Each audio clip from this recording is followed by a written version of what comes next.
If there's one word for last week's weather, it's sloppy. The rain, the ice, the wet snow, that was enough all on its own, but we had a lot of snow melt ahead of that really added to the mess of everything. What factors into a big meltdown like that? I'm explaining in this week's Heather's Weather Wise.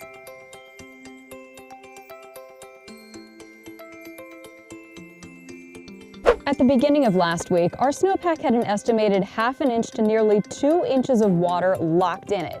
That means if it all melted at once, it'd be like getting a 2-inch rainstorm in parts of the southern tier. Fortunately, snow really doesn't just instantly melt, and last week never really got all that warm, but it didn't matter because within a week, that entire snowpack was pretty much gone. The first influencer in snowmelt is, of course, temperature. If it's higher than 32 degrees, snow will melt day or night. But of course, snow can still melt when temperatures are well below freezing, if there's enough sunlight. See, without all the cloud cover, more sunlight energy makes it down to the ground and zaps away that snowpack even faster. This time of year, the sun is at its lowest point in the sky, and it isn't as big of an influencer. But with March or April snow, we're getting the same amount of solar energy that we would in late August or early September. That's why spring snow really doesn't stand much of a chance, even if it does accumulate. Okay, so warmer air and sunshine are definitely the more obvious factors here, but let's take a step towards the more obscure. There's two other factors I want to talk about: wind and fog. Of course, the wind itself doesn't actually melt the snow, but it does keep mild air continuously moving over a snowpack.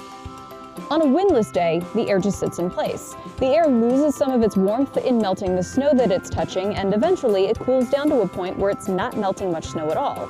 But if wind is blowing, it brings in continuously fresh air that doesn't lose as much heat energy to the cold snow below it.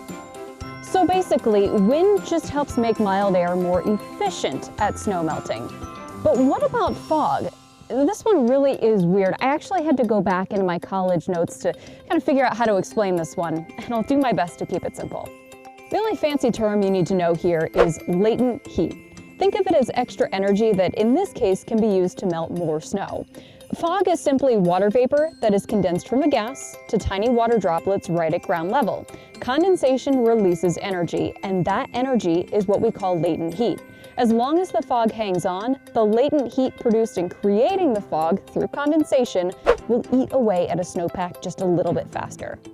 Like I said, I know, that's definitely a tricky one, so I put more about it in a web story at WGRZ.com. And remember, you can check out any of these past Heather's Weatherwise episodes on the YouTube channel anytime you want.